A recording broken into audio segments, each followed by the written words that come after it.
A Gênese segundo o Espiritismo, capítulo 10, Gênese Orgânica, 10.3, Geração Espontânea. Tem uns números 110 ali. Nota da editora. Até meados do século XIX, os cientistas acreditavam que os seres vivos eram gerados espontaneamente do corpo de cadáveres em decomposição, que rãs, cobras e crocodilos eram gerados a partir do lodo dos rios. Essa hipótese de geração espontânea ou biogênese foi descartada. Pois até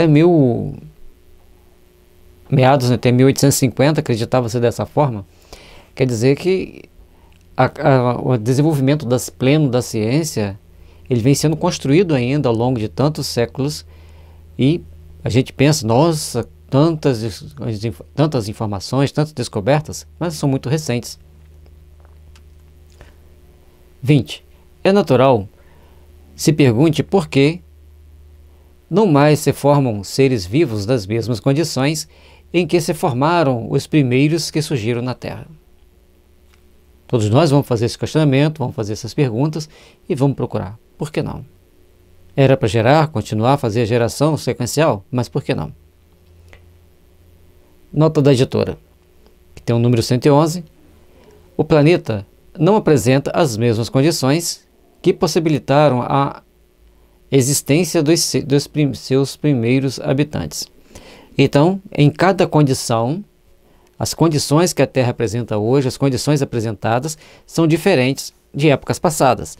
Portanto, aquilo que nós vemos hoje, que nós temos hoje, como condição para gerar uma vida, não vai ser as mesmas que tínhamos lá 3 bilhões de anos atrás. Então, lá foi trabalhado um conjunto de sequenciais, além dos engenheiros siderais, é lógico, para criar as primeiras vidas. Agora, as condições são outras, já tem as vidas necessárias. Mas quem pode garantir que não está se formando microvidas constantemente no nosso planeta? Sobre esse ponto, não pode deixar de lançar luz a questão da geração espontânea, que tanto preocupa a ciência, embora ainda esteja diversamente resolvida. O problema é este. Formam-se, nos tempos atuais, seres orgânicos pelas simples reuniões dos elementos que os constituíram, sem germes previamente produzidos, pelo modo ordinário de geração, ou por outra, sem pai nem mães? Vai gerar? Gera esses germes? Quais tipos de germes? Logicamente, que nós podemos dizer que as condições apresentadas hoje no planeta não oferecem mais para nós a possibilidade de criar vida tal qual criou há bilhões de anos atrás. Mas quem pode garantir que não existe uma constante criação de microvidas? Microvidas que eu digo, vírus, bactérias, alguns tipos de algas, e vai passando todos pelo processo de transformação. Quem garante que não? Logicamente, que também não vamos dizer que sim, mas existe essa possibilidade de estar formando-se vidas. Haja visto mutações que existem constantemente, seja natural, seja produzido pelos homens. Os partidários da geração espontânea respondem afirmativamente, apoiando-se em observações diretas, que parecem concludentes. Pensam outros que todos os seres vivos se reproduzem uns pelos outros, firmado sobre o fato de que a experiência comprova de que os germes de certas espécies vegetais e animais, mesmo dispersos, conservam latente vitalidade durante longo tempo até que as circunstâncias lhe favoreçam a eclosão. Esta maneira de entender deixa sempre em aberto a questão da formação dos primeiros tipos de cada espécie. Logicamente que os primeiros tipos de cada espécie lá atrás teve uma condição. Agora as microvidas, pode ser que apareçam, por que não? Nós não sabemos como foram gerados os primeiros lá atrás, fazemos com conjecturas, lançamos uma hipótese, mas, logicamente, que aqui vai formar o estudo dizendo que não vai ter essa geração espontânea, que não vai ter criando uma vida nova, que apenas as que existem, elas estão latentes em algum lugar e em determinadas condições o favoreçam, elas eclodem. E isso a ciência mostra que sim.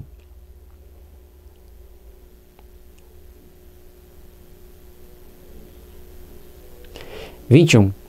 Sem discutir os dois sistemas, convém acentuar que o princípio da geração espontânea, evidentemente, só se pode aplicar aos seres das ordens mais ínfimas do reino vegetal e do reino animal, aqueles em os quais a vida começa a despontar em organismos extremamente simples e, de certo modo, rudimentar. Foram esses, com efeito, os primeiros que apareceram na Terra e cuja formação houve de ser espontânea.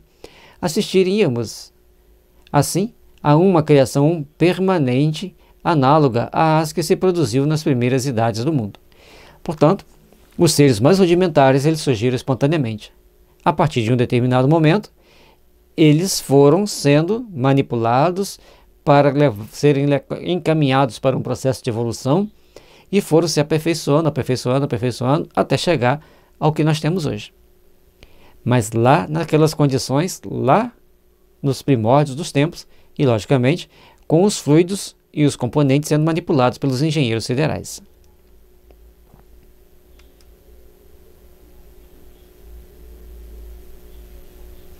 22. Mas então, por que não se formam da mesma maneira os seres de complexa organização? Que esses seres não existiram sempre é fato positivo. Logo, tiveram um começo.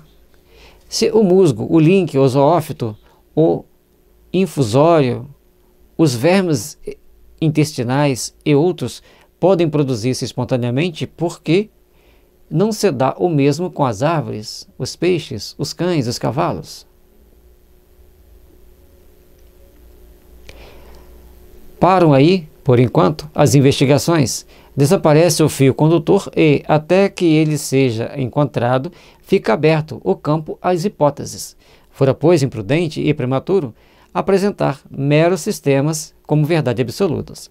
Então, tudo fica no campo das ideias até que consigamos fazer os experimentos e provar, por uma técnica bem específica, que é possível acontecer aquele fenômeno. Enquanto isso não pode, está no campo das ideias. –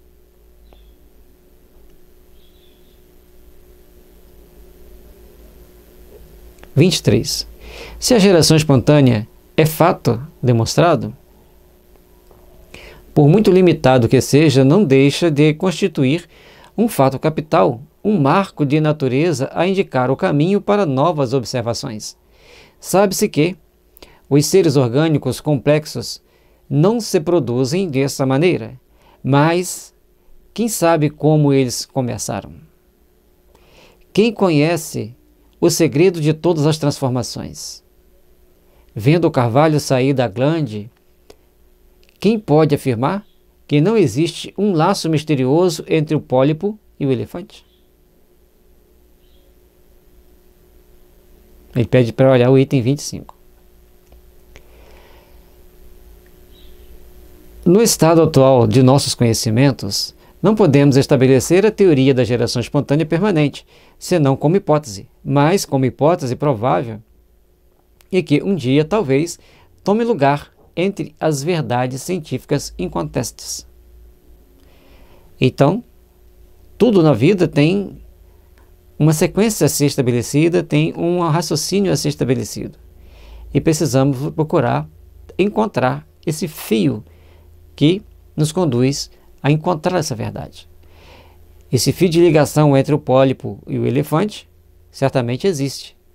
E certamente um dia vamos descobrir todo esse elo de ligação, como já existe vários estudos que mostram que existe um processo de evolução entre as espécies que foram passando de uma pela outra, até que chega em todas aquelas que existem.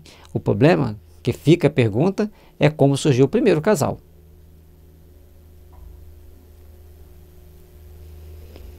Tem o número 112, que é nota da editora. Atualmente temos a teoria da evolução química ou molecular, que postula que a vida surgiu a partir do processo de evolução química de compostos inorgânicos, dando origem às moléculas orgânicas e, depois, às primeiras e mais simples formas de vida.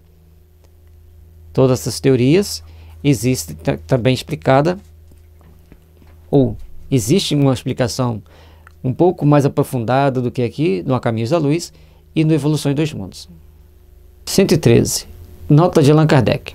Revista Espírita de julho de 1868. O desenvolvimento da teoria da geração espontânea. Artigo: A geração espontânea e a gênese. Então, desenvolveu-se uma teoria, mas... E aí? Existe ou não existe?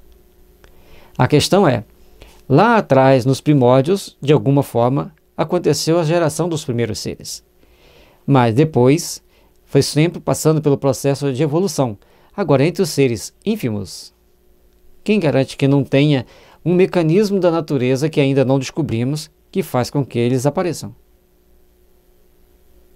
É uma questão que não pode ser jogada, descartada.